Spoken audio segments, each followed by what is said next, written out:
had always been an adventurer at heart, someone who sought out the most dangerous and forbidden paths. But nothing could have prepared me for the eerie whispers that surrounded the forbidden cave. It was a place spoken of only in hushed tones, a place where the most experienced hikers disappeared without a trace. It all started when a group of us, close friends and seasoned hikers, decided to take on the infamous cave. We had heard the stories, of course. Locals spoke of it with fear, claiming that anyone who ventured too deep never came back. They warned us about the strange occurrences near the cave's entrance, the strange fog, the sudden chill in the air, the voices that seemed to call out from within the rock itself. But none of us took those warnings seriously. After all, we were experienced, and we had explored dangerous terrains before. The cave itself was hidden deep within a dense forest, a place few had dared to enter. As we arrived at the cave's mouth, an overwhelming sense of dread washed over me, but I pushed it aside. The others seemed unaffected, eager to begin our descent. As I stepped closer, I couldn't shake the feeling that something was watching us from the shadows. The entrance was narrow, the air thick with moisture. The rocks were jagged, and a faint, musty smell lingered in the air. The deeper we went, the quieter it became, until the only sounds were our breathing and the occasional drip of water echoing off the stone walls. I could barely see beyond the beam of my flashlight, but the walls seemed to pulse, almost alive. It wasn't long before I noticed something strange. There were markings on the cave walls, etched with something that looked like old faded blood. At first, I thought it was just a natural formation, but the more I stared, the more uneasy I became. They were too deliberate, too purposeful, and the closer we got to the heart of the cave, the more intense the feeling of being watched grew. Suddenly, I heard it. A low guttural sound that echoed through the darkness. I froze, my heart pounding in my chest. I turned to the group, but they were already several feet ahead, completely unaware of what I'd just heard. I shook it off, telling myself it was just the wind or some other natural sound. But deep down, I knew it wasn't. I wanted to turn back, but the others urged me forward. There was something drawing us deeper into the cave, something we couldn't explain. It was as if the cave itself was alive, calling us to go further, to uncover whatever secrets lay hidden in the darkness. As we ventured deeper into the cave, the temperature dropped drastically, and the walls seemed to close in on us. My flashlight flickered, casting long, eerie shadows across the rocks. The deeper we went, the more I felt the weight of something ancient and malevolent lurking just beyond the light. It was then that we heard a scream, a gut-wrenching, blood-curdling scream that echoed through the cave, sending chills down my spine. We all froze, our eyes wide with terror. One of our group had vanished. We called out, but there was no answer, only silence. That was when I realized the forbidden cave had claimed its first victim. We stood in the eerie silence of the cave, the air thick and suffocating. My heart raced, each beat louder than the last, as I strained my ears to catch any sound of our missing friend. Her scream still echoed in my mind, a haunting reminder of how quickly things could unravel in a place like this. The darkness of the cave seemed to close in around us, swallowing up the faint beams of our flashlights, turning the space into a vast, uncharted void. "Where did she go?" I whispered, the words tasting foreign in the stale air. The group huddled together, our flashlights trembling in our hands as we scanned the area, hoping for a sign, any sign, that she was still close by. The walls, once jagged and intimidating, now seemed like nothing more than blurred outlines in the dark, as if they too were part of some grand illusion. The chill in the air grew unbearable, creeping under my clothes, making my skin feel like ice. My breath came out in visible clouds, despite the warmth of the day outside. It was as if the cave itself had a way of distorting time and space, pulling us into a reality of its own. Maybe it was an animal, suggested Mike, his voice strained but trying to sound calm. We'll find her. She probably just wandered off. I nodded, trying to convince myself that was true. After all, it wasn't the first time someone had gotten separated during a hike. But something inside me, something primal, told me this wasn't a normal situation. The cave felt alive, its walls pulsing with a hidden energy, like it was waiting for us to fall into its grasp. We pressed on, despite the uneasy feeling creeping up my spine. Each step seemed to carry us further into the belly of the cave, and the deeper we went, the more the air seemed to shift.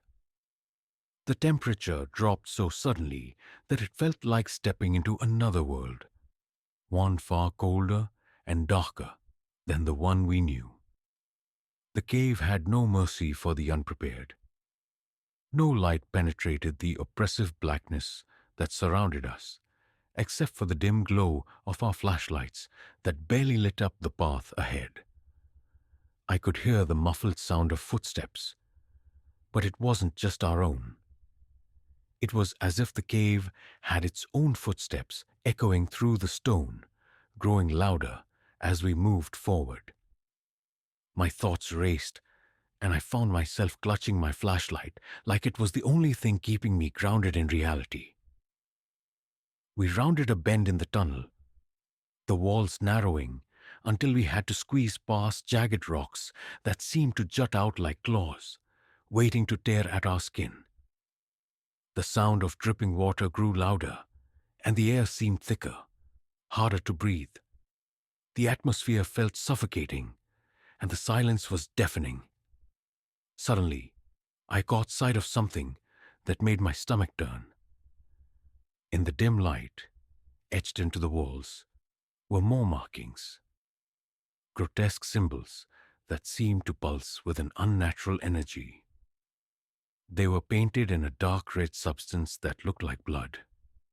But something about the way they glistened in the light made me question whether it was truly blood at all. The symbols seemed to shift before my eyes, as if they were alive, changing with every blink. "Do you see that?" I whispered, my voice barely audible. The others gathered closer, their faces pale as they looked at the markings on the wall. "Those look old," Sarah said, her voice trembling. "Like ancient symbols. What do you think they mean?" "I don't know," I said, my throat dry. "But I don't think we should be here." Mike stepped closer, shining his light over the markings. "These could be some kind of warning," he said, a chill in his voice. "Maybe the stories about this place are true. Maybe it's cursed." A part of me wanted to agree, to turn around and flee before it was too late. But the fear of what might be lurking behind us was just as terrifying as the unknown ahead. We continued deeper and deeper, until the path seemed to open up into a wide, cavernous space. The sound of dripping water was louder here, but now it wasn't just water that I could hear. There was a low, distant hum, almost like a voice calling to us from the heart of the cave. It was subtle at first, barely audible over the rush of adrenaline in my veins. But as we ventured deeper, the hum grew stronger. It was an unnerving, almost melodic sound, like a song being sung by a being far beyond human understanding. My mind raced with questions. Who or what could be making that noise? Was it a sign, a warning, or something more sinister? The others seemed to hear it too, their faces drawn with fear, but none of us spoke. We simply kept moving forward, our steps becoming heavier with each passing second. The air felt oppressive now, like the cave was trying to crush us, forcing us to bend to its will. The shadows in the corners seemed to grow larger, reaching toward us with long, creeping fingers, as if they were alive.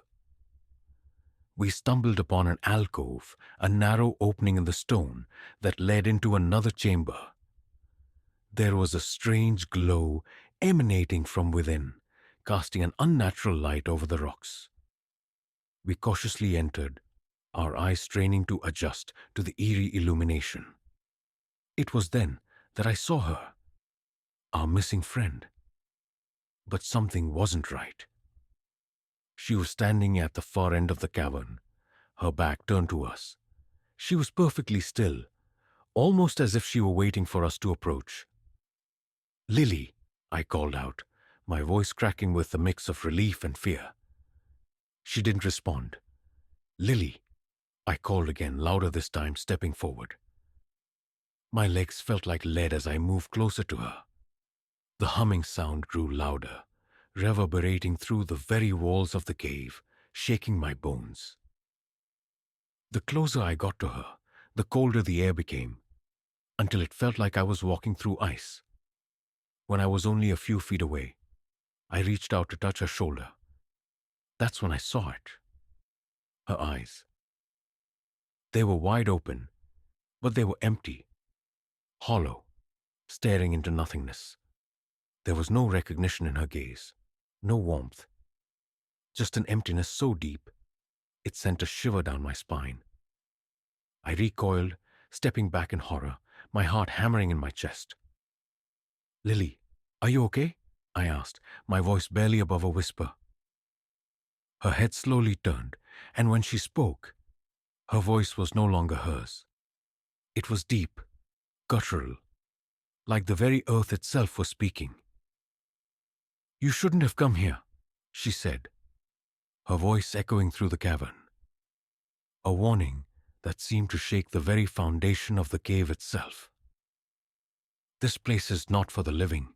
The ground beneath us trembled, and the walls seemed to close in, as if the cave was alive, reacting to her words. I felt a cold hand clutch my heart, a pressure that threatened to crush me. The hum grew louder, now a maddening wail that filled every corner of the cavern. I tried to move, but my legs wouldn't respond. It was as though the cave had taken hold of me, and I was nothing more than a puppet in its grasp. I watched in terror as Lily's form began to shift, her body distorting in unnatural ways, as if she were being pulled into the very stone of the cave itself. "Run!" Mike screamed, his voice breaking through the chaos. "We need to get out of here, now!"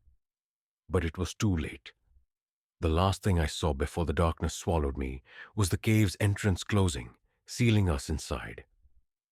The last thing I heard was Lily's voice, echoing through the walls. "You are now part of this place, like the rest of us." I woke up to darkness, a heavy, suffocating darkness that seemed to press against my chest, filling my lungs with an icy cold that left me gasping. My heart was pounding in my ears, a frantic rhythm that only worsened when I realized I was no longer in the cave. My mind raced to piece together what had happened, but it felt like my memories had been erased, scattered to the winds like broken fragments of a nightmare. I tried to move, but my body felt stiff, as though I had been lying in the same position for hours, or maybe even days. I blinked, attempting to clear my blurred vision, but the darkness remained unchanged, as if it had seeped into my very soul.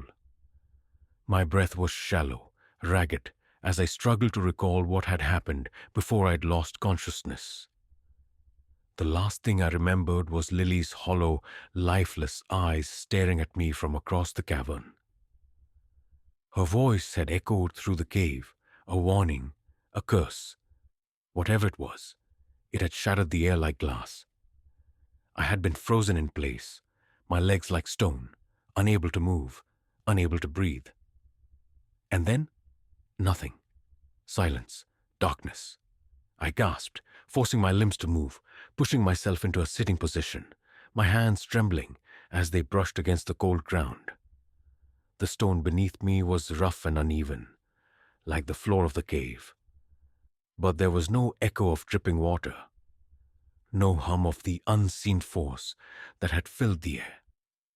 It was dead silent, the kind of silence that made your ears ring and your mind scream in panic. "Mike?" I whispered hoarsely, but the sound of my own voice startled me. It felt too loud, too real in this unnatural stillness. No answer. My stomach churned, and a deep sense of dread began to crawl up my spine. Where was everyone?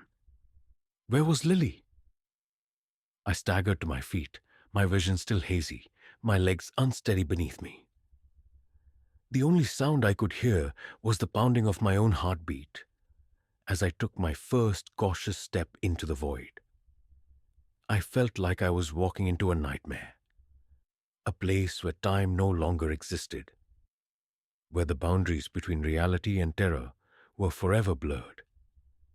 I stumbled forward, my flashlight still clutched tightly in my hand, though it seemed dim and weak in the face of the crushing darkness.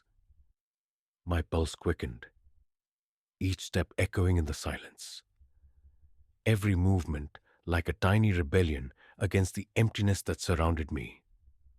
My mind was clouded with confusion, but one thought burned through the fog of fear. I had to find them. I had to find Mike, Sarah, and Lily. But where were they? Had they vanished like Lily? The thought twisted my insides, turning my stomach to stone. I couldn't accept it. I refused to accept it.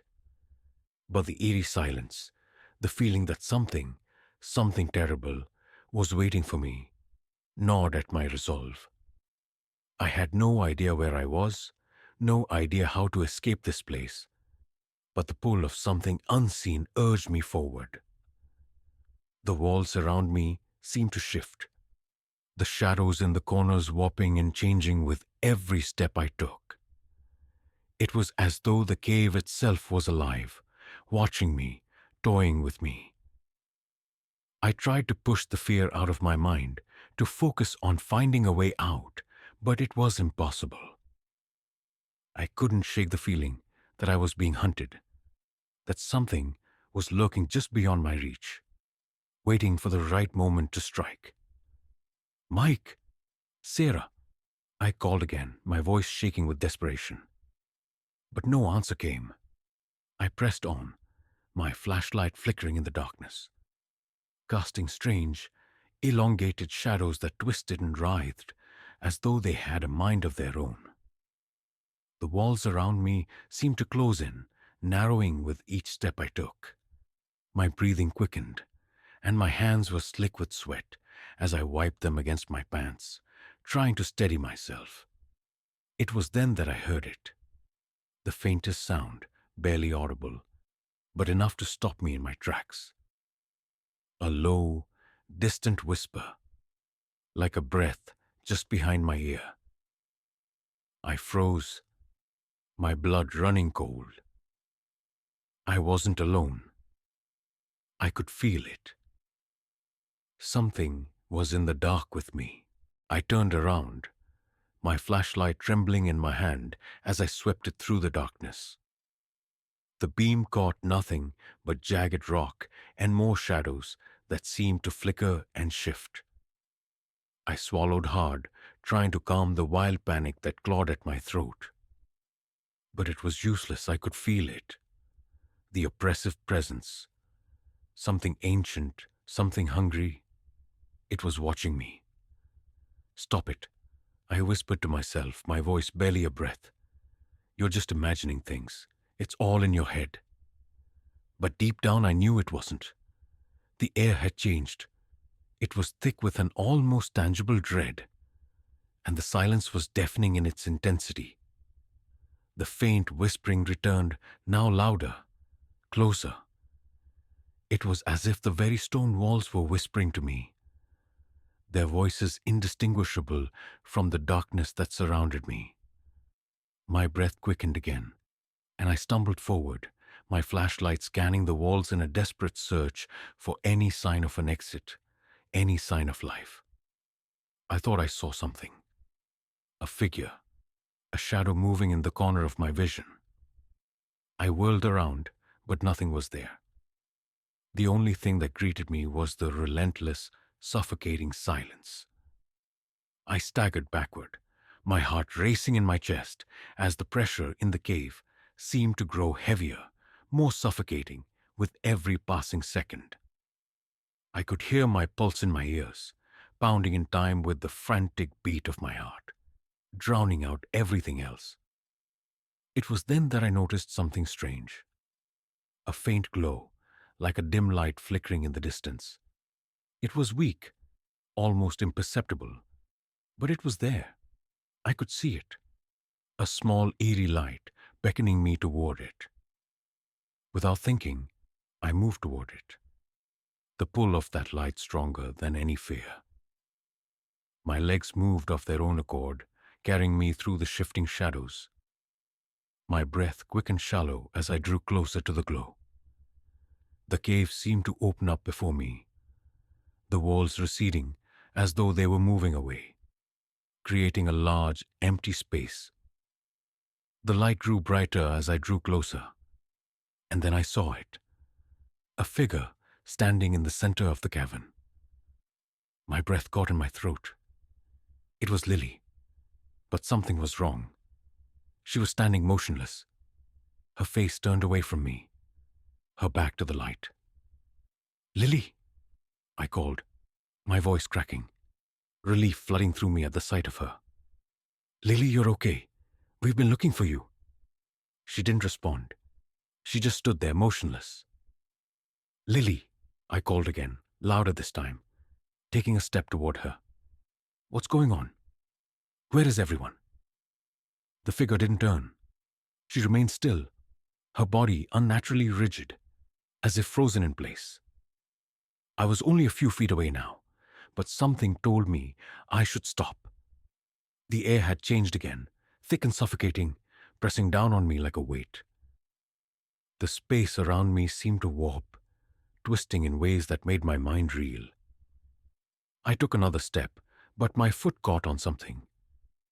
An outstretched root, a vine that hadn't been there before. My flashlight flickered, and in that split second, I saw it. Her face.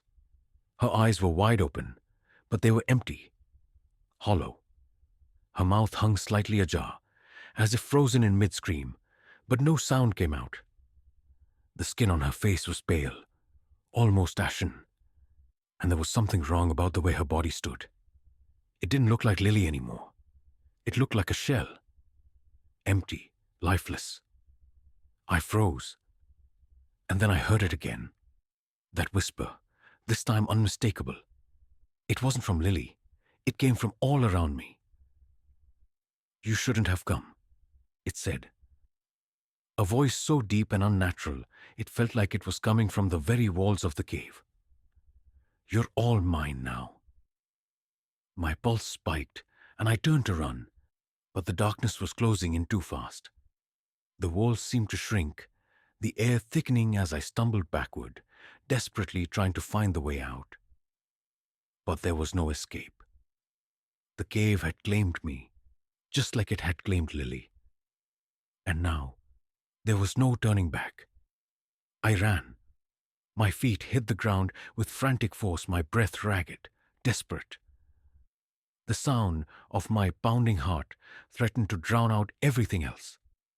The echoing whispers, the flickering shadows that seemed to follow me no matter how fast I ran. My mind was unraveling, but I couldn't stop. I couldn't afford to. My thoughts raced back to the moment I saw Lily, or what I thought was her. The hollow eyes, the eerie stillness, the whispering voice that surrounded me like a suffocating fog. I should have known something was wrong.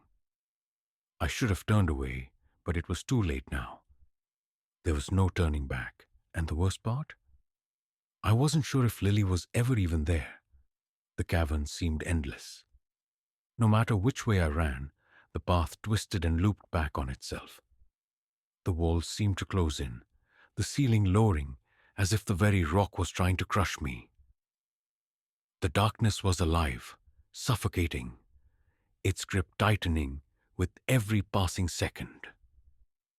My breath came in shallow gasps, my legs trembling beneath me. But I couldn't stop. Not yet. "Mike! Sarah!" I called out again. But my voice barely cut through the silence. The cave felt so alive, its stillness more terrifying than any noise. Where had they gone? Why was I alone? The thought of being in here, isolated, completely cut off from the outside world, was enough to make my pulse race faster. The chill in the air seeped into my bones, making it harder to think, harder to breathe. The whispers came again. This time, closer. It was like the walls themselves were speaking, murmuring in languages I couldn't understand. Their voices layered and distorted. There was something ancient in those voices, something that gnawed at my sanity. I reached out for the walls to steady myself, but my fingers brushed against something cold. Too cold. I froze, my body tensing, every hair on my neck standing up. Slowly, I turned my head, peering into the darkness ahead. And then I saw it. A flicker of light, a faint glow far down the tunnel. It beckoned me like a flame in the distance, a promise of escape, of salvation. Without thinking, I took off toward it, my legs moving faster than I ever thought possible, ignoring the burning sensation in my lungs and the dizzying swirl of panic in my mind. The light grew brighter with each step, until I was almost running in a daze, my body moving as if guided by some invisible force. The whispers were growing louder, more urgent, echoing off the walls like a chorus of voices. I wanted to scream, but my throat was too tight, too raw. The air felt thick, heavy, with the weight of something ancient, something that had been waiting in the dark for far too long. And then I reached the light, but it wasn't what I expected. The glow wasn't warm. It was gold, like the light of a distant star, distant and indifferent. It bathed everything in a sickly pale hue, casting long, jagged shadows that twisted unnaturally against the stone walls. In the center of the glow stood an altar. The sight of it made my blood run cold, a primal fear spreading through me like wildfire. The altar was carved from the same stone as the walls, but it had a strange, almost unnatural quality to it. The carvings on it were like nothing I had ever seen before. Ancient symbols, twisted and distorted, as though they were alive, constantly shifting and changing. Some of the markings seemed to pulse with the faintest light, their movements too quick to follow. I took a hesitant step forward, my feet barely making a sound against the cold stone floor. The air was thick with a heavy, oppressive energy that made my chest tight, like I was being suffocated by the very atmosphere. I felt something, no, someone, watching me from the shadows, and the cold rush of dread surged through me. There was something wrong with this place. I could feel it in my bones. This altar, These symbols. It wasn't just a cave. This place was a tomb, a forgotten sanctuary where something ancient and malevolent had been sealed away. And now I had disturbed it. The whispers grew louder, filling my mind, drowning out all other thoughts. My hands shook as I reached out for the altar, my fingers brushing against the cold surface. The moment I made contact, the ground beneath me trembled, and I stumbled backward, nearly falling. A voice echoed through the cave. "You should not have touched it." The words came not from the shadows, but from within my own mind. The voice was ancient, deep, and distorted, reverberating through the very rock of the cave. It was as if the cave itself was speaking to me, warning me of the mistake I had just made. Panic surged through me like a tidal wave. I turned to flee, but the path I had come from, the tunnel, was gone. The walls were sealed, the path blocked by an invisible force. I was trapped. I spun around, looking for another way out, but there was nothing. Only the altar, the strange symbols, and the shadows that danced on the walls, as though mocking me. My breath came in ragged gasps as I tried to calm myself. I had to think. I had to find a way out. But then, I noticed something in the corner of the altar. Something I hadn't seen before. A figure. It was hunched over, its back to me, but I could see its outline, its form. My heart nearly stopped in my chest. It was human, but not. Its limbs were twisted, contorted in unnatural ways, like a puppet whose strings had been pulled too tight. Its head was bent at an impossible angle, and its face was pale and gaunt, with hollow, empty eyes. Lily. Number. It couldn't be. I hadn't seen her in days, and this wasn't her. This was something else, something twisted and wrong. A mockery of her face. And then it spoke. "You shouldn't have come. You shouldn't have touched the altar," it whispered, its voice low and rasping, filled with venom. I backed away slowly, my mind reeling. It wasn't Lily. It wasn't her. But the resemblance, the twisted, sickening resemblance, was enough to make my skin crawl. The creature's head snapped around, its eyes locking with mine, and I froze. There was no escape now. Its eyes were empty, black voids that seemed to draw everything into them. It took a step toward me, its limbs creaking like old wood, its body swaying unnaturally with each movement. I opened my mouth to scream, but no sound came out.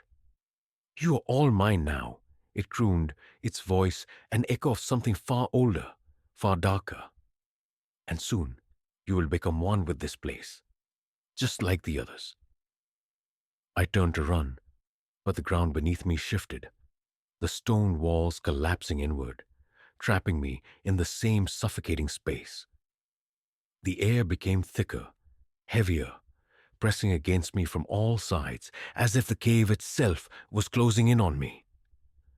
I could feel the presence of something ancient and powerful, something that had been trapped here for centuries, feeding off the fear of anyone who dared to enter. And now it had me. There was no escape, no hope, only darkness. And then the whispers came again, louder this time, angrier. "You should never have come," they hissed. "Now you will pay." The last thing I saw before the darkness consumed me was the twisted face of the creature, its empty eyes staring into mine, promising a fate worse than death. And then, nothing. Just darkness. I woke up in the same place, but everything felt wrong. My eyes flickered open, and for a moment I thought I was still in the cave, drenched in cold sweat, the air thick and suffocating. But as my senses slowly returned, I realized that I was no longer surrounded by the oppressive darkness of the cave. The familiar scent of earth, decay, and stone was gone. The cold stone floor beneath me had turned to soft, familiar soil. I tried to move, but my body felt heavy, as though something was holding me in place. My limbs ached, and my head throbbed with the pounding pulse of fear. The memories of what had happened were still fresh in my mind. The images of Lily, or what was pretending to be her hollow eyes, the twisted figure in the darkness. But now, it felt like a distant nightmare, an echo that was slowly slipping away from my grasp. I looked around, trying to make sense of my surroundings. The forest was quiet, too quiet. The trees were tall and imposing, their branches bending slightly, as if they were watching me. A cold breeze stirred the leaves, but it did nothing to ease the panic creeping into my chest. The air still carried that unnatural chill, the one that I couldn't shake off since the moment I stepped into the cave. My breath came in shallow bursts, my heart racing. I tried to sit up, but my body was sluggish. My arms and legs refused to obey, as though they were not my own. Panic surged again. Had I been drugged? Or was this all a trick? The thought of being trapped in a nightmare I couldn't wake from gnawed at me. But the answer, as much as I hated to admit it, was more chilling than I could comprehend. I wasn't sure how long I'd been unconscious. Hours? Days? All I knew was that I had no memory of how I'd gotten out of the cave. The last thing I remembered was running, the whispers, the shadows closing in, the cold hand of dread tightening around my chest. And yet here I was, lying in the middle of a forest, as if nothing had happened. But the unsettling silence in the air kept me from feeling relieved. Something was wrong, something that I couldn't explain, no matter how hard I tried to rationalize it. As I pushed myself up, I noticed something else. There, in the distance, was the faintest outline of a figure standing among the trees. It was far enough that I couldn't make out the details, but it didn't take much to know that this was no ordinary person. It was as if they were waiting for me, as if they had been watching me the entire time. I didn't hesitate. I didn't want to. My instinct screamed at me to run, to flee from whatever that figure was. But a part of me, deep inside, told me that I needed to face it. I needed answers. I had no other choice. I stumbled to my feet, forcing my legs to move, despite the overwhelming fatigue that threatened to drag me back to the ground. The figure remained still, unmoving, watching me with an intensity that felt like it was digging into my soul. The closer I got, the clearer it became.